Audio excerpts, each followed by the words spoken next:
ஓம் சுவாமியே சரணமையப்பா.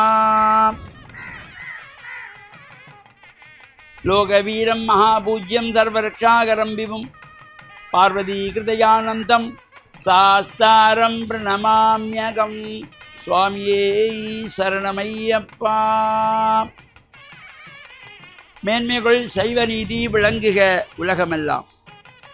நோயற்ற வாழ்வே குறைவற்ற செல்வம். அந்த நோய் நொடிகள் இல்லாத வாழ்வு இந்த உலக மக்கள் எல்லோரும் வாழ வேண்டும் என்று கலியுகத்தின் காந்தமலை ஜோதியாகிய சுவாமி ஐயப்பனுடைய திருவடிகளை சிறந்தாழ்த்தி டான் தமிழொலி ஓம் தொலைக்காட்சி நேயர்கள் அனைவருக்கும் சர்வதேச இந்து மத குருபடத்தின் சார்பில் இனிய வணக்கங்களும் நல்லாசிகளும்.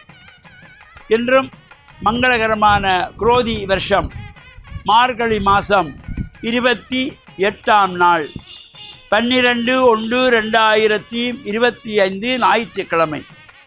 இன்று மலர்ந்திருக்கின்ற இன்றைய பொழுதும் நம் எல்லோருடைய வாழ்விலும் எல்லா விதமான சிறப்புகளும் வெற்றிகளும் கிடைக்க வேண்டும் என்ற இறைவனை பிரார்த்தித்து, இன்று பானு வாரம் என்கின்ற ஞாயிற்றுக்கிழமை சூரிய பகவானை வழிபாடு செய்வதற்கு ஒரு சிறந்த நாள். இப்பொழுது இந்த திருவம்பாவை பூஜை வழிபாடுகள் நடைபெற்று கொண்டிருக்கின்றன. இன்று 9வது நாளாகவும் இந்த திருவம்பாவை பூஜை பஜனை வழிபாடு திருப்பள்ளி எழுச்சி பாடல்கள் திருவம்பாவை பாடல்கள் படித்து ஆலயங்களிலே எல்லாம் அதிகாலையிலே சூரிய உதயத்துக்கு முன்பாக சங்கி சேமக்கலம் சகண்டி என்கின்ற சேமக்கலம் போன்றவை இவையெல்லாம் அங்கே வீதி வீதியாக இந்த அறநெறி பாடசாலை பிள்ளைகள் பெரியவர்கள் பாடசாலை மாணவர்கள் எல்லோரும் கலந்து வீதி பஜனை என்கின்ற வகையிலே திருவம்பாவை பாடல் இந்த திருப்பள்ளி எழுச்சி பாடலை எல்லாம் படித்து கொண்டு வருவார்கள். நாளைய தினம் இந்த திருவம்பாவை நிறைவு பெறுகிறது. திருவாதிரை ஆருத்ரா தர்சனம் என்கின்ற வகையிலே இந்த நாளைய தினம் சிவன் ஆலயங்களிலே சிறப்பான பூஜை வழிபாடு. இலங்கை திருநாட்டிலே ஈழத்தி சிதம்பரம் என்று போற்றப்படுகின்ற யாழ்ப்பாணம் காரைநகர் சிவன் தேவஸ்தானத்திலே சிறப்பான பூஜை வழிபாடுகள் பஞ்சரத பவனி இவ்வாறான சிறப்புகள் கூடியதாக அமைந்திருக்கின்றது.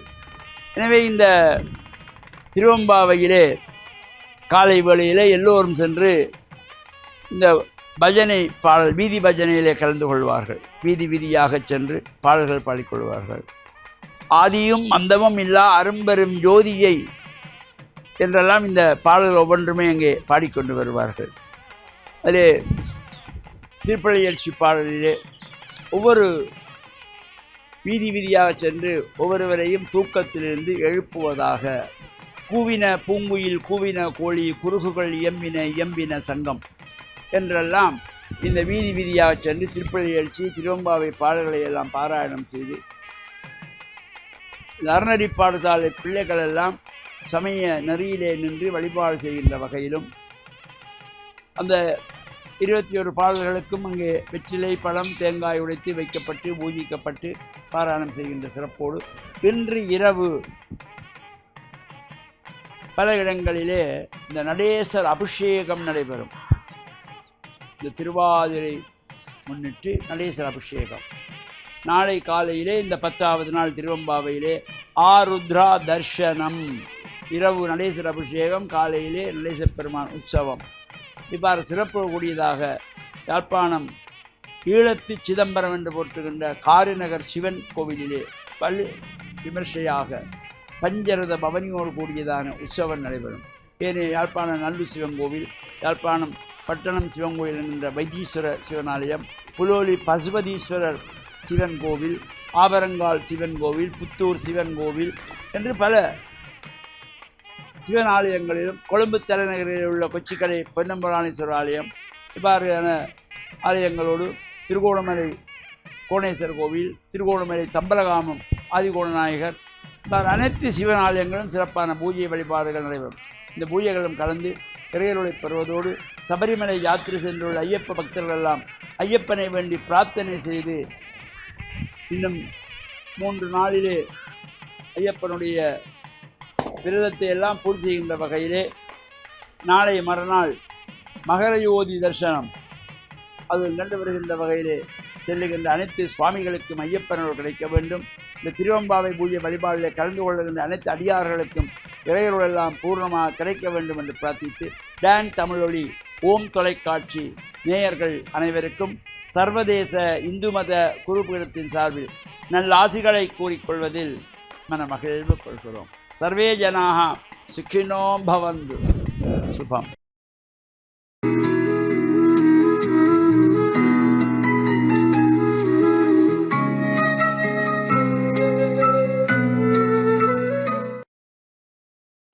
இறை இயேசுவில் என் அன்பு நெஞ்சங்களே, கிறிஸ்தவ நற்சிந்தனை வேளையில் உங்களை சந்திப்பதிலே எனக்கு மிக்க மகிழ்ச்சி. ஆண்டவர் இயேசுவின் அன்பும் அருளும் உங்கள் அனைவரோடும் இருப்பதாக. கிறிஸ்து திருமுழுக்கு பெற்றார். திருமுழுக்கு என்பது பல சமயங்களுக்கும் பொருத்தமான அல்லது நடைமுறையிலே இருக்கின்ற ஒரு விடயமாகும். தண்ணீர் என்பது தூய்மையினுடைய அடையாளம். ஒருவர் தன்னுடைய பாவங்களிலே இருந்து, பழைய வாழ்விலே இருந்து விடுதலை பெற்று ஒரு புதிய வாழ்வை அணைத்துக் கொள்ளுகின்ற பொழுது அவர் தன்னை ஸ்நானம் செய்கின்றார். திருமுழுக்கு யோவான் என்று அழைக்கப்படுகின்ற இயேசுவுக்கு முன்னோடியாக வந்தவர். அவர் போதித்தார், மக்கள் மனம் மாறி தங்களை தயார் செய்ய வேண்டும், புதிய வாழ்வை அவர்கள் ஏற்றுக்கொள்வதற்கு அவர்களுடைய மனமாற்றம் மிகவும் அவசியமானது, அது அடிப்படையானது என்று போதித்தார். நன்மையை போதிக்கின்ற பொழுது நாங்கள் நன்மையை செய்வதற்காக தீமை செய்கின்ற எங்களுடைய அந்த வாழ்க்கையிலே இருந்து நாங்கள் விடுதலை பெற வேண்டும். இவ்வாறு ஒரு புதிய வாழ்வை ஏற்றுக்கொள்வது என்பது ஒரு நாளிலே ஒரு முறை இடம்பெறுவதல்ல. மீண்டும் மீண்டும் தங்களுடைய மனித பலவீனங்களினாலே இழைத்துக் கொள்ளுகின்ற குற்றங்களிலே இருந்து நாங்கள் எங்களை விடுவிப்பதற்காக மீண்டும் மீண்டும் உளமாற்றம் பெற வேண்டும். ஒருவர் உளமாற்றத்தினூடாக தன்னுடைய ஆன்மீக வாழ்வில் வளர்ச்சி பெறுகின்றார். மீண்டும் நான் பொய் சொல்லுகின்றேன் என்பதனாலே பொய்யிலே நாங்கள் மூழ்கடிக்கப்படக்கூடாது. மீண்டும் மீண்டும் நாங்கள் அந்த பொய்யிலே இருந்து எங்களை விடுவிப்பதற்காக முயற்சிகளை செய்கின்றோம். இவ்வாறு திருமுழுக்கு யோவான் மக்களுடைய மனமாற்றத்தினுடைய அடையாளமாக பாவத்திலே இருந்து அவர்கள் மனம் மாறி புதிய வாழ்வை ஏற்றுக்கொள்ளுகின்றார்கள் என்பதற்காக ஜோர்தான் ஆற்றிலே அவர்களை மூழ்கடித்து அவர்களுக்கு திருமுழுக்கு கொடுத்து வந்தார். இது ஒரு சாதாரணமாக இருந்த வழக்கத்திலே இயேசுவும் அந்த ஜோர்தான் நதிக்கு வருகின்றார். திருமுழுக்கு யோவான் கொடுக்கின்ற அந்த திருமுழுக்கிலே அவர் பங்கு கொள்ளுகின்றார். தன்னுடைய பாவத்திற்கு பரிகாரம் செய்வதற்காக அல்ல, தன்னுடைய மனமாற்றத்தை வெளிப்படுத்துவதற்காக அல்ல.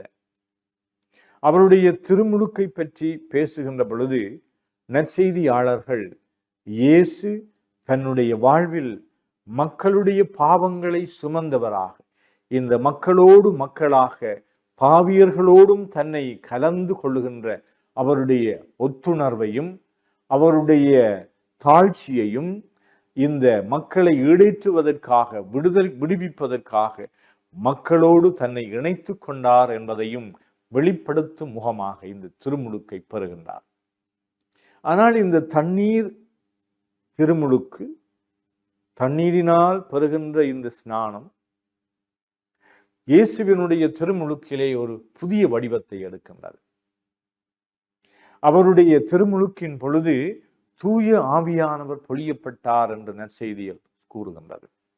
வானம் திறந்து கடவுள் அவரோடு பேசி, இவர் என்னுடைய அன்பார்ந்த மகன் என்று அவர் தன்னுடைய மகனை இனம் கண்டு கொள்ளுகின்றார், மக்களுக்கு அறியப்படுத்துகின்றார். அவருடைய திருமுழுக்கு அதனாலே வெறுமனே பாவத்திலே இருந்து அவர் ஒரு புதிய வாழ்வுக்கு மனம் திரும்பி விட்டார் என்பது மட்டுமல்ல, அவர் தன்னுடைய வாழ்விலே ஒரு பணியை ஏற்றுக்கொள்கின்றார். தன்னுடைய வாழ்விலே அவர் பணிக்காக தன்னை அர்ப்பணிக்கின்றார். அவர் பெற்ற இந்த திருமுழுக்கு இறுதியாக சிலுவையிலே அவர் தொங்குகின்ற பொழுது நிறைவு பெறுகின்றது. நம்முடைய சீடர்களில் இருவர் நீங்கள் மாட்சியோடு வருகின்ற பொழுது வலப்பக்கமும் இடப்பக்கமும் இருக்க வேண்டும் என்ற அந்த அந்தஸ்தை தர முடியுமா? தமக்கு அந்த அந்தஸ்தை அவர் உறுதிப்படுத்த முடியுமா என்று கேட்ட பொழுது, நான் பெறுகின்ற திருமுழுக்கை நீங்கள் பெற முடியுமா என்று கேட்கின்றார். அவர்கள் முடியும் என்று சொன்னார். அவர்களால் முடிந்தது. இயேசுவினுடைய திருமுழுக்கு என்பது சிலுவையிலே தன்னை முழுமையாக அர்ப்பணிப்பது ஆகும். பணி என்று சொல்லுகின்ற பொழுது தியாகம் இல்லாமல், அர்ப்பணிப்பு இல்லாமல் பணி செய்ய முடியாது. காசுக்காக, லாபத்திற்காக, செல்வாக்குக்காக, எங்களுடைய சுயநலங்களுக்காக நாங்கள் பணி செய்கின்றோம் என்று சொல்லுகின்றோம். எத்தனையோ பணியாளர்கள் பணி பணி என்று சொல்லுகின்றார்கள், மக்கள் மக்கள் என்று சொல்லுகின்றார்கள், அவர்களுக்காக தாங்கள் வாழுகின்றார்கள், பணியாற்றுகின்றார்கள் என்றெல்லாம் விளம்பரம் செய்தாலும் அடிப்படையிலே அவர்கள் தங்களுடைய சுய லாபத்திற்காக உழைக்கின்றார்கள். ஆனால் கிறிஸ்துவினுடைய திருமுழுக்கு என்பது மக்களை அடிமைத்தனத்திலே இருந்து சுதந்திர வாழ்வுக்கு அழைத்து செல்லுகின்ற ஒரு பணி என்று கூறி அந்த பணிக்கு தன்னை முழுமையாக அர்ப்பணித்து அந்த அன்பினுடைய வெளிப்பாடாக, பணியினுடைய நிறைவாக தன்னுடைய உயிரை சிலுவையிலே கொடுக்கின்றார்.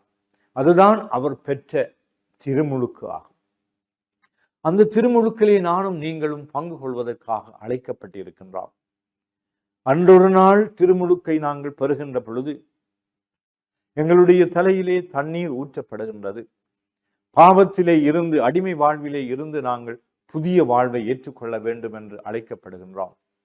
அது மட்டுமல்ல, கிறிஸ்மா தைலத்தை குருவானவர் எங்களுடைய நெற்றியிலே பூசுகின்ற பொழுது குருவும் ஆசிரியரும் அரசருமாகிய இயேசுவினுடைய பணியிலே பங்கெடுப்பதற்காக அழைக்கப்படுகின்றோம். அதுதான் தூய ஆவியானவருடைய அருட்கொடைகளை பெறுகின்ற ஒரு பணி வாழ்வுக்கான அழைப்பு ஆகும்.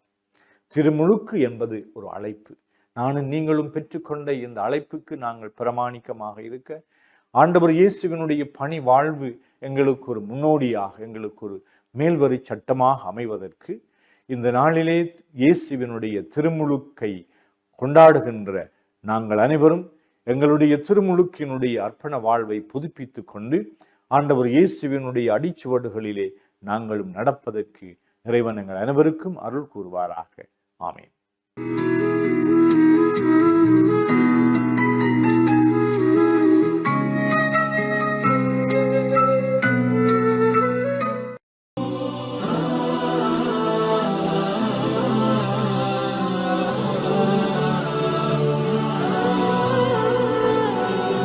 அல்ஹம்துலில்லாஹி ரப்பில் ஆலமீன் வல்லாகிபத்து லில் முத்தகீன் வஸ்ஸலாத்து வஸ்ஸலாமு அலா முஹம்மதின் ஸல்லல்லாஹு அலைஹி வஸல்லம் வ அலா ஆலிஹி வ ஸஹ்பிஹி அஜ்மஈன். அன்புள்ள நேயர்களே, சகோதர சகோதரிகளே, இன்றைய காலை பொழுதிலே உங்களை சந்திப்பதிலே நான் மகிழ்ச்சி அடைகின்றேன். நாம் நமது பெற்றோர்கள் விஷயத்திலே மிக கூடுதல் கவனம் செலுத்தக்கூடியவர்களாக இருக்க வேண்டும். நாம் சிறுவர்களாக இருக்கின்ற நேரத்திலே நம்மை வளர்த்து ஆளாக்குவதற்காக தமது பொருளாதாரத்தை முழுமையாக அவர்கள் செலவு செய்கின்றார்கள். தமது நேரங்களை, காலங்களை கூடுதலாக அவர்கள் செலவு செய்கின்றார்கள். இதன் பின்னால் நாம் படித்து பட்டம் பெற்று உயர்ந்த பதவிகளை எல்லாம் அடைந்து கொள்கின்றோம். அந்த நேரத்திலே அவர்கள் நாம் நிலையாக இருக்க வேண்டும் என்பதற்காக நமக்கு வீட்டை நல்ல முறையிலே அமைத்து தருகின்றார்கள். பாதையிலே நாம் செல்லும்போது நமக்கு ஏதும் துன்பங்கள் வராமல் இருக்க வேண்டும் என்பதற்காக நமக்கு அவர்கள் பாதுகாப்பு வழங்குகின்றார்கள். இப்படியெல்லாம் செய்ததுக்கு பின்னால் நாம் ஒரு நல்ல பதவிக்கு வந்து திருமணம் முடித்து பிள்ளைகளையும் பெற்றெடுத்ததற்கு பின்னால் அந்த நமது பெற்றோர்கள் முதிய வயதை அடைந்து விடுகின்றார்கள். முதிய வயதை அடைந்ததற்கு பின்னால் அந்த பெற்றோர்களை நமது வீட்டுக்குள்ளே வைத்து அவர்களுக்கு உபசரிப்பதிலே, அவர்களுக்கு பணிவிடை செய்வதிலே நமக்கு அருவருப்பு ஏற்பட்டு விடுகின்றது. அவர்களுடைய நடவடிக்கைகள் ஒரு சிலது அருவருப்பை ஏற்படுத்தினாலும் கூட நாம் அருவருப்படைய கூடாது. அப்படி ஏற்பட்டு விட்ட உடனே நமது வீட்டுக்கு பிற்காலத்திலே வந்து சேர்ந்த நமது மனைவிமார்கள் எல்லாம் அந்த பெற்றோர்களை வீட்டிலே வைத்திருக்கக்கூடாது என கணவனை வற்புறுத்துகின்றார்கள். அதாவது அந்த மகனை பெற்றெடுத்த பெற்றோர்களை வீட்டுக்குள்ளே வைக்கக்கூடாது என பிற்காலத்திலே அந்த வீட்டிலே வந்து குடியேறிய அந்த மனைவி கணவனை அங்கே வற்புறுத்துகிறாள். இவர்களை கொண்டு போய் முதியோர் இல்லத்திலே விட்டு வாருங்கள். தாயென்றால் பெண்கள் முதியோர் இல்லத்திலே விட்டு வாருங்கள், அதே போல தந்தை என்றால் ஆண்கள் முதியோர் இல்லத்திலே விட்டு வாருங்கள் என்று வற்புறுத்துகின்ற ஒரு நிலைமையை நாம் பார்க்கின்றோம். அதனால் இன்று முதியோர் இல்லம் என்ற ஒரு கலாச்சாரம் ஏற்பட்டிருக்கின்றது. அந்த முதியோர் இல்லத்திலே ஒவ்வொருவரும் கொண்டு போய் போடப்படுகின்றார்கள். அதாவது தனது பிள்ளையுடைய ஒரு உயர்ந்த பதவிக்காக, அவனை டாக்டர் ஆக்குவதற்காக, அவனை ஒரு சட்டத்தரணி ஆக்குவதற்காக, அவனை ஒரு இன்ஜினியர் ஆக்குவதற்காக, இப்படி எத்தனையோ பதவிகளை அவனுக்கு ஏற்படுத்தி கொடுப்பதற்காக லட்சக்கணக்கான கோடிக்கணக்கான ரூபாய்களை உழைக்கக்கூடிய தகுதியுடையவனாக தனது பிள்ளையை ஆக்குவதற்காக கஷ்டப்பட்ட அந்த பெற்றோரை கை நீட்டி உணவு வாங்கி சாப்பிடக்கூடிய முதியோர் இல்லத்திலே கொண்டு போய் சேர்க்கக்கூடிய பிள்ளைகளை நாம் பார்க்கின்றோம். இது அக்கிரமத்திலும் மிகப்பெரிய அக்கிரமமாக இருப்பதை நாம் காணக்கூடியதாக இருந்து கொண்டிருக்கின்றது. அவர்கள் கடைசி வரைக்கும் அவர்கள் முதியவர்களாகிவிட்டால் அவர்களுக்கு பணிவிடை செய்ய வேண்டும். இவன் சிறு பிள்ளையாக இருக்கின்ற போது இவனுடைய மலசலத்தை கழுவி விட்டார்கள், இவனுக்கு உணவு ஊட்டி விட்டார்கள், இவனுக்கு ஆடை அணிவித்து விட்டார்கள், நோய் வந்த போது இவனை தலையிலும் கழுத்திலும் சுமந்து இவனை எடுத்து சென்று மருந்து வாங்கி கொடுத்தார்கள். இப்படியெல்லாம் செய்த இந்த பிள்ளை அந்த தாயும் தந்தையும் எலும்பி நடமாடுகின்ற சக்தியுடையவர்களாக இருக்கின்ற நிலைமையிலும் கூட முதியோர் இல்லத்திலே கொண்டு போய் போடுகின்ற ஒரு நிலைமைகளை நாம் இன்று பார்க்கின்றோம். அதனால் இந்த முதியோர் இல்லம் என்பது நமது பிள்ளைகளுக்கு ஒரு சாபக்கேடு என்பதை நாம் ஒருபோதும் மறந்துவிடக்கூடாது. நம்மை பெற்ற பெற்றோர்களை நம்மோடு வைத்து அவர்களை பராமரிக்கின்ற நல்ல பண்பாடுகளை நமக்கு மத்தியிலே நாம் ஏற்படுத்திக் கொள்ள வேண்டும். இந்த முதியோர் இல்லம் என்ற கலாச்சாரத்துக்கு மூடு விழா போட வேண்டும் என்பதை நான் இந்த காலை பொழுதிலே உங்களை சொல்லி, உங்களது பிள்ளைகளை, உங்களது பெற்றோர்களை அன்போடு பாருங்கள், இரக்கத்தோடு பாருங்கள், புன்முறுவலோடு பாருங்கள் என்று கூறி முடிக்கிறேன். வாஹிரு தஅவானா அனில் ஹம்துலில்லாஹி ரப்பில் ஆலமீன்.